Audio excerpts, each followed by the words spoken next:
নমস্কার, জি 24 ঘন্টা আপনাদের স্বাগত। আমি শিলাদিত্য। শুরু করছি জনগণমন। মুখ্যমন্ত্রী কড়া বার্তা, তারপরে জল চুরি রুখতে তৎপরতা দেখা গেল। জনস্বাস্থ্য কারিগরি দফতরে পানীয় জলের বেআইনি ব্যবহারের অভিযোগে দায়ের হলো 400রও বেশি এফআইআর। আর অপরদিকে কেন্দ্রীয় বঞ্চনার অভিযোগ আবারও রাজ্যের তরফ থেকে তোলা হয়েছে। কেন্দ্রীয় বঞ্চনার অভিযোগ এবারে তোলা হয়েছে ক্রীড়া ক্ষেত্রে। এই দুটি বিষয়ের দিকে আমরা নজর রাখবো। আমাদের সঙ্গে এই মুহূর্তে রয়েছেন অতিথিরা, যাদের সঙ্গে আমরা আলোচনা করবো এই পুরো বিষয় নিয়ে। তৃণমূল কংগ্রেসের তরফ থেকে রয়েছেন দেবাংশু ভট্টাচার্য, কংগ্রেসের তরফ থেকে রয়েছেন সুমন রায়চৌধুরী এবং সিপিআই এর তরফ থেকে রয়েছেন সৈকত গিরি। প্রত্যেকেই স্বাগত আমাদের এই আলোচনায়। আসার আগে প্রথমেই যে কথা বলবো এবং যে বিষয় আপনাদের সামনে তুলে ধরবো, জল চুরি রুখতে মুখ্যমন্ত্রীর কড়া পদক্ষেপ এবং তারপরে এফআইআর। প্রথমেই সেদিকে নজর। পাইপলাইন বসেছে কিন্তু জল নেই। দুদিন আগেই মন্ত্রিগোষ্ঠীর বৈঠকে কড়া বার্তা দিয়েছিলেন মুখ্যমন্ত্রী। নির্দেশ দিয়েছিলেন দোষীদের খুঁজে বের করারও। তারপরেই নড়ে চড়ে বসল জনস্বাস্থ্য কারিগরি দপ্তর।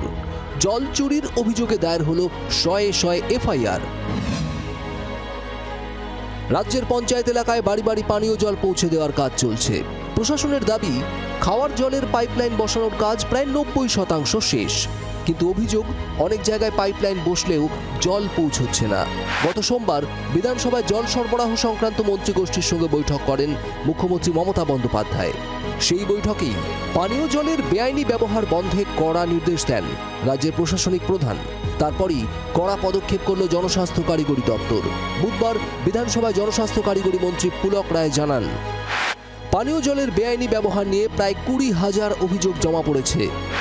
এর ভিত্তিতে 467টি এফআইআর দায়ের করা হয়েছে।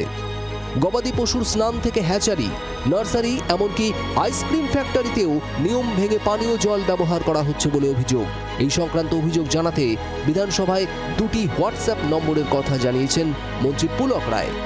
জল অপচয় হচ্ছে, পানীয় জলকে অন্য কাজে ব্যবহার করা হচ্ছে। তাই আমরা রাজ্য সরকারের পক্ষ থেকে আমরা মানুষকে সচেতন করার জন্য, যেখানে পানীয় জলের বাইরে যেটা ব্যবহার হচ্ছে, তার জন্য আমরা হোয়াটসঅ্যাপ নম্বর মানুষের কাছে দিয়ে দিচ্ছি।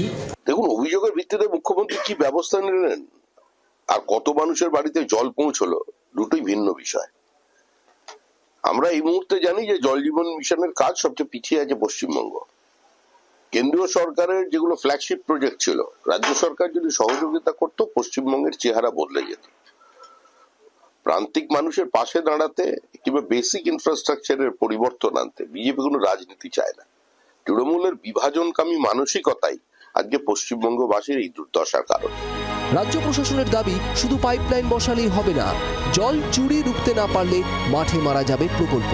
তাই মুখ্যমন্ত্রীর কড়া বার্তা পেয়েই জল বাঁচাতে আসরে নামল জনস্বাস্থ্য কারিগরি দপ্তর।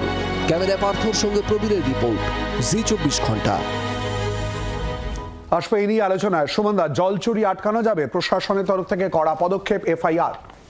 না, জল চুরি নিশ্চয়ই আটকানো যাবে এবং আমি সাধুবাদ জানাই যদি প্রশাসন সত্যি মনে করেন যে এই ধরনের অবৈধভাবে জল, তো অত্যন্ত এমন একটা জিনিস, আমরা যেটা বৈজ্ঞানিকরা বলছে বা অন্যান্য যারা জ্ঞানী মানুষ এই বিষয়ে, এই সাবজেক্টে, তারা বলছে জীবন, জল আমাদের জীবন। এবং আজ থেকে অনেক বছর পরের কথা, একটা করছে জলের সংকট, পানীয় জলের সংকট সারা পৃথিবী জুড়ে হবে। সেই জল যদি চুরি হয়, এটা অত্যন্ত দুর্ভাগ্যজনক। আমি তো মনে করি মমতা বন্দ্যোপাধ্যায় 2011 সালের পর উনি যখন ক্ষমতায় এলেন, সেই সময় থেকেই এই বিষয়গুলোর ওপরে রাজ্য প্রশাসনের নজর রাখা উচিত ছিল। আবার একটাও ভয় পাই যে ওনারা যদি নজর রাখতে যান, তদন্ত করতে যান, তদন্ত করতে গিয়ে দেখা যাবে এই যে হ্যাচারি চলছে, পোলট্রি ফার্ম চলছে, মাছের চাষ হচ্ছে, সব কিছুর সঙ্গে তৃণমূল কংগ্রেসের নেতৃত্ব বা নেতৃত্বের সঙ্গে ঘনিষ্ঠ লোকেরা আবার জড়িত না হয়ে পড়ে। তাদের এই যে এফআইআরগুলো হয়েছে, যদি সঠিকভাবে তদন্ত হয়, আমার খুব সন্দেহ আছে এর সঙ্গে শাসক দলের লোকেদের নাম না উঠে আসে। কিন্তু তা সত্ত্বেও আমি বলবো, যদি বাংলার প্রশাসক, মুখ্য প্রশাসক এবং বাংলার প্রশাসন সঠিক তদন্ত করে যারা এই ধরনের অন্যায় কাজ করছে তাদের সঠিক শাস্তি দিতে পারেন, সেটা বাংলার জন্য ভালো এবং ওই অঞ্চলের মানুষের জন্য ভালো। কারণ জল সংকট যত দিন এগোবে তত তীব্রতার সঙ্গে বাড়তে থাকবে। এইটার থেকে যদি প্রশাসন আমাদের মুক্তি দিতে পারেন, প্রশাসন যদি সদর্থক কোনো পদক্ষেপ নেন, এটা ওয়েলকাম। কিন্তু একটা জিনিস আমি অনুরোধ করব বাংলার মাননীয় মুখ্যমন্ত্রীকে এবং সংশ্লিষ্ট দপ্তরের মন্ত্রীকে, কোথাও যদি দেখেন যে তদন্ত করতে গিয়ে নিজেদের ফ্র্যাটার্নিটির কোনো নাম উঠে আসছে, তখন কিন্তু তদন্তটা আটকে দেবেন না, কারণ জল সবার জন্য। সৈকতের কাছে আসবো, দেবাংশুর কাছে যাই। দেবাংশু, তুমি শুনলে যে সুমন রায়চৌধুরী কংগ্রেস নেতা রয়েছেন এবং তিনি বলছেন যে স্বাগত জানাচ্ছি, কিন্তু তারই সঙ্গে এর সঙ্গে কোনো রাজনৈতিক দল কারোর যোগ থাকলে, যদি থাকে, কাউকে যাতে ছাড় যাতে না দেওয়া হয়। দেবাংশু, আচ্ছা, আমাকে একটা কথা বলুন দাদা, এই যে ধরুন এই বিষয়টা নিয়ে আজকে মমতা বন্দ্যোপাধ্যায় তার নিজের আধিকারিক এবং মন্ত্রীদেরকে প্রশ্ন করেছেন, তাদেরকে বলেছেন এগুলো কি করে হচ্ছে। তিনি রিপোর্ট পেয়েছেন, সেই রিপোর্টের ভিত্তিতে প্রশাসনের কাছে তিনি জবাব দাবি করেছেন এবং ব্যাপারটা রেকটিফাই করার জন্য করেছেন। কিন্তু আমাকে একটু মনে করে বলতে পারবেন, কেউ এই প্যানেলে বসে থাকা সিপিএম, এই প্যানেলে বসে থাকা কংগ্রেস, আমি জানি না এই প্যানেলে বিজেপি আছে, আমাদের রাজ্যের যে প্রধান বিরোধী রাজনৈতিক দল বিজেপিও আসবে, সিপিআই রয়েছে, রাজ্যের যে প্রধান তিনটে রাজনৈতিক দল বিরোধী, তাদের মধ্যে একটা বিরোধীও এই সংক্রান্ত বিষয় নিয়ে কোনো আন্দোলন করেছে শেষ 10 বছর? আমাদের একটাও বিরোধী দল, কংগ্রেস হোক, বাম হোক, বিজেপি হোক, যে বিষয়টা মমতা বন্দ্যোপাধ্যায়ের কাছে রিপোর্ট পৌঁছচ্ছে, সেই বিষয়টা নিয়ে আমাদের রাজ্যের কোনো বিরোধীকে দেখেছেন কোনো অ্যাক্টিভিটি করতেই কয়েক বছরে সরকারের দিকে আঙুল তুলতে? না, আমাদের রাজ্যের বিরোধীরা ব্যক্তি আক্রমণে বিশ্বাসী, গঠনমূলক রাজনৈতিক কার্যকলাপে বিশ্বাসী নয়। এই রাজ্যের শাসকের নামও মমতা বন্দ্যোপাধ্যায়, এই রাজ্যের বিরোধীর নামও মমতা বন্দ্যোপাধ্যায়। আপনি যদি দেখেন, মমতা বন্দ্যোপাধ্যায় বারংবার তিনি তার প্রশাসনের মধ্যে থেকে যে বিষয়গুলো আদপে বিরোধীদের তুলে ধরার কথা, সেই ব্যাপারগুলো মমতা বন্দ্যোপাধ্যায় তুলে ধরেছেন। তার নিজের প্রশাসনকে প্রশ্নের মুখে দাঁড় করিয়েছেন, নিজের মন্ত্রীদের আধিকারিকদের প্রশ্নের মুখে দাঁড় করিয়েছেন, জবাবদিহি করেছেন এবং রেকটিফাই করেছেন। আমরা কখনো বলিনি যে একটা উন্নয়নের কাজ আমরা যদি করতে চাই তাতে কোথাও ভুল থাকবে না, কিন্তু সেই উন্নয়নের কাজ করতে যাওয়ার পথে যদি কোনো ভুল হয়, সেই ভুলকেও রেকটিফাই আমরাই করতে চাই। আজকে কোথাও গিয়ে কোনো সেন্ট্রাল এজেন্সিকে এটা ধরেনি, সিবিআই ধরেনি, ইডি ধরেনি, এমনকি কোনো বিরোধী দলও বলেনি। এটা ধরেছে কে? রাজ্যের প্রশাসন, ধরেছে কে? বর্তমান শাসক দল, ধরেছে কে? রাজ্যের মুখ্যমন্ত্রী, এবং তিনি নিজেই রেকটিফিকেশন করার কথা বলছেন। আজকে 2011-র আগে যারা, আমি নিজের কথা বলতে পারি, আমি বালি এলাকায় থাকি, আমার বিধানসভা ডোমজুর, এলাকার নাম বালি গ্রাম পঞ্চায়েত। সিপিএম এর নেতারা দিনের পর দিন আমার ঠাকুমার কাছে এসে, আমার মনে আছে, এসে শুধু গল্প শুনিয়ে যেত, এবার আমাদের ভোটটা দিই, এবার পানীয় জলের ব্যবস্থা থাকবে। আমরা দিনের পর দিন শুধু শুনে গিয়েছিলাম গল্প। মমতা বন্দ্যোপাধ্যায় সরকারে আসার পর এই প্রথম আমাদের এলাকায় মানুষ বাড়িতে বাড়িতে জলের কলের সুবিধা পেয়েছে, অর্থাৎ উন্নয়ন হয়েছে, পরিবর্তন হয়েছে। এই উন্নয়নের পথে কিছু অন্তরায় যারা সৃষ্টি করার চেষ্টা করেছে, যেমন এই জল স্বপ্ন প্রকল্প, মমতা বন্দ্যোপাধ্যায়ের স্বপ্নের প্রকল্প, এই প্রকল্প ইউটিলাইজ করতে গিয়েও, এই প্রকল্প ইমপ্লিমেন্ট করতে গিয়েও কোথাও যদি অসৎ উপায় কেউ অবলম্বন করে থাকেন, কেউ যদি নিজের ব্যবসায়িক কাজে জল ব্যবহার করে থাকেন, তাহলে প্রশাসন যেমন এফআইআর করেছে, সেই এফআইআর এর মাধ্যমে এটা সুবর্ণাদের বলে দেওয়ার দরকার নেই, কেউ যদি থাকে তারা যেন ধরতে না পারে, তারা যেন আড়াল না হয়ে যায়, কারণ এফআইআরটা প্রশাসনিক, তাহলে প্রশাসনই তাদেরকে ধরে আনবে, বার করে আনবে এবং এই প্রকল্পটাকে আবার শুরু করার চেষ্টা। দেবাংশু খুব গুরুত্বপূর্ণ পয়েন্ট বলেছে এবং তারই সঙ্গে একদম সুমনদা আসবো, জাস্ট এফআইআর এর কথা যেহেতু উঠলো, 400রও বেশি এফআইআর কিন্তু হয়েছে। সুমনদা, আমি একটা কথা দেবাংশুকে বলছি, এই যে এফআইআর হয়েছে, মমতা বন্দ্যোপাধ্যায় প্রশাসনকে নির্দেশ দিয়েছেন তদন্ত করার। দেবাংশু যেটা বললো, কোনো ব্যক্তিগত আক্রমণ কিন্তু আমি করিনি, আমি উপরন্ত এ কথাও বলছি, হ্যাঁ না, উনি বললেন যে ব্যক্তি আক্রমণ ছাড়া বিরোধীরা কিছু করে না। আমি এ কথাও বলছি, তদন্তে যদি এরকমও উঠে আসে যে আমার দলের লোক জল চুরি করছে, সেও যেন শাস্তি পায়। প্রশাসন জলের মতন একটা জিনিস, সেটা যদি কোনোভাবে মিসইউজ হয়, সেটার যদি দুর্বৃত্তায়ন হয়, প্রশাসন শাস্তি দিক, দল মত নির্বিশেষে সবার শাস্তি পাওয়া উচিত। এখানে ব্যক্তি আক্রমণের কোনো জায়গা, সৈকত ব্যক্তি আক্রমণ কিন্তু সুমনদা করেন, জাস্ট উপমা হিসেবে ব্যবহার করেছে। সৈকত, ঠিক এই জায়গায় দাঁড়িয়ে দেবাংশু যে কথা বললো, এত বছর আগে আমরা যদি দেখি 2011 থেকে 13 বছর রাজ্যে তৃণমূল কংগ্রেস ক্ষমতায় রয়েছে, তার আগে এই ব্যবস্থায়, এই পুরো বিষয়ে নজরদারি করা, এফআইআর তৈরি করা, এফআইআর করা, এই পুরো বিষয়ে ব্যবস্থা নেওয়া হয়েছে মানুষের স্বাস্থ্যের কথা ভেবে। জল যেখানে অত্যন্ত গুরুত্বপূর্ণ বিষয়, খুব গুরুত্বপূর্ণ প্রশ্ন কিন্তু দেবাংশু। হ্যাঁ, খুবই গুরুত্বপূর্ণ প্রশ্ন। এখন প্রশ্ন হচ্ছে, জল ছত্র প্রকল্পটা যদি মমতা বন্দ্যোপাধ্যায় মস্তিষ্ক প্রসূত হয়, তাহলে জল মিশন প্রকল্পটা কি? সেটা কি আছে পশ্চিমবাংলায়? চলছে। মানে আমি জানি না, জানতে চাইছি গোটা দেশে নাকি এরকম একটা জল মিশন প্রকল্প বলে কিছু একটা চলছে। শ্রমিক ভট্টাচার্যের বিজেপির একটু আগের প্রতিক্রিয়াও আমরা তুলে ধরেছিলাম। বিজেপি তৃণমূল ব্যাপার নয়, প্রধানমন্ত্রী যে দলের হবে, মুখ্যমন্ত্রী যে দলের হবে, তার তো দায়িত্ব কোনো একটা প্রকল্প, মুখ্যমন্ত্রী তোমারও, প্রধানমন্ত্রী তোমারও, আমারও, সবারই।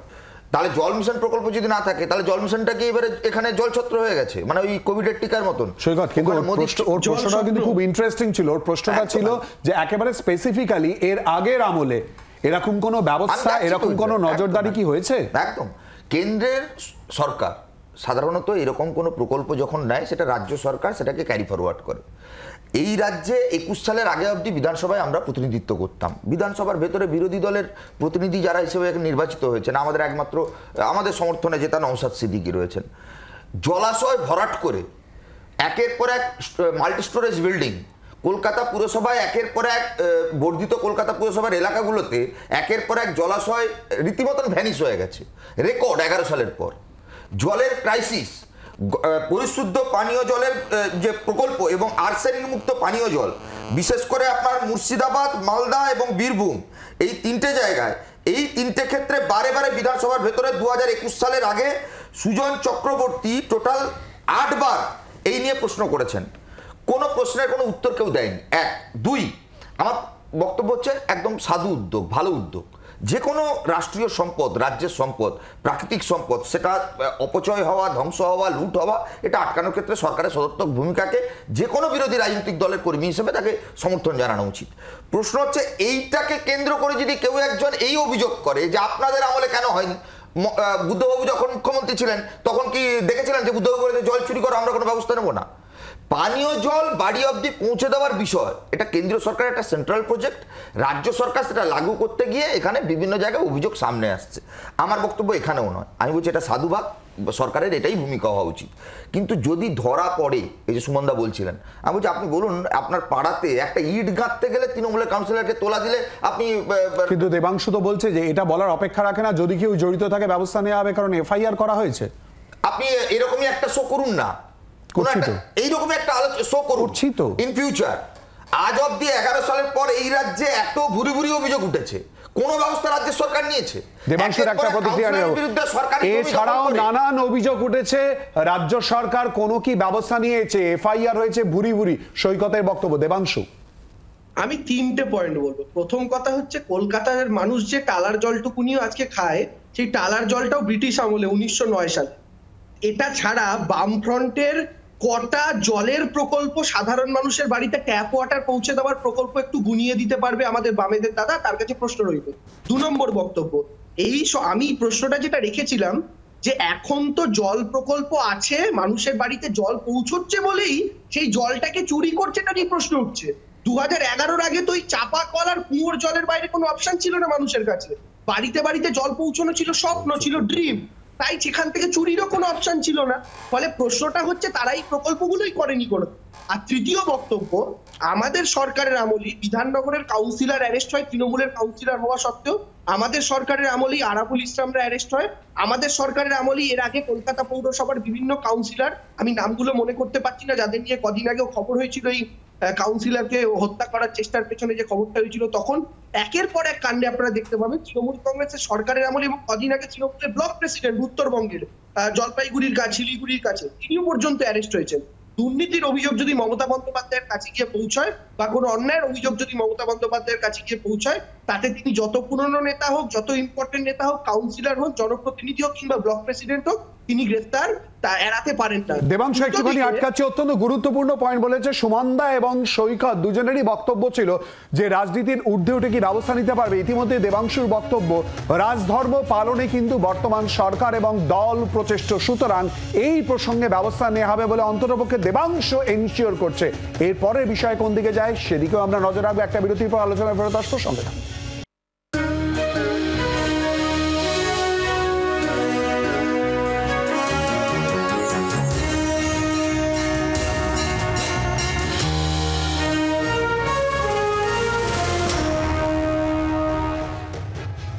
বিরতির পর আবার আপনাদের স্বাগত। জনগণমনতে জল চুরি রুখতে ব্যবস্থা এই নিয়ে আমরা আলোচনা করছি। সুমনদা এবং সৈকত দুজনের কাছে আসবো। একটু আগে দেবাংশু অন্তর্পক্ষে দুবার বলেছে যে কোনো রাজনৈতিক দলের সঙ্গেই যুক্ত হোক না কেন এই জাতীয় ক্ষেত্রে অবশ্যই ব্যবস্থা নেওয়া হবে, আশ্বস্ত সুমনদা? না, যেটা ও মুখে বলেছে সেটা যদি সত্যি সত্যি হয় সেটা তাহলে নিশ্চয়ই আশ্বস্ত হবার মতনই বিষয়, কারণ ওর দল বা ওর সঙ্গে তো ব্যক্তিগত কারোর কোনো শত্রুতা নেই। আমরা কখন প্রতিবাদ করি? যখন মানুষের জীবন জীবিকা নিয়ে ওরা খেলা করে, মানুষের চাকরি বিক্রি হয়, মানুষ আবাস যোজনার টাকা চুরি হয়, রাস্তাঘাট তৈরি করার টাকা চুরি হয়, তখন আমরা প্রতিবাদ করি। বেশি ইস্যু তৈরি করে ওর বিরুদ্ধে বা ওর দলের বিরুদ্ধে চারটে কথা বলার কোনো বাসনা কোনো বিরোধী দলের নেই। সেই জন্য তো রাজধর্ম রক্ষিত হবে, এটাও তো বলছে বারবার করে। রাজধর্ম রক্ষার কথা যদি দেবাংশু বলে তাহলে আমি একটা কথা বলি, বহু বিষয় আছে পশ্চিমবঙ্গে যেখানে রাজধর্ম ওনারা রক্ষা করতে পারেননি। বিরোধীরা অপ্রেসড হয়েছে, পায়ের তলায় পিষে মারা হয়েছে, বিরোধী কর্মী খুন হয়েছে, বাংলার মা বোনেরা ধর্ষিতা হয়েছে। আমরা একটু আজকের বিষয়ে থাকবে এবং আমরা অন্য সাবজেক্টে আসব। সুমনদা, অবশ্যই বিস্তারিত আলোচনার জায়গা থাকে, আমরা তো অন্য সাবজেক্টে থাকব।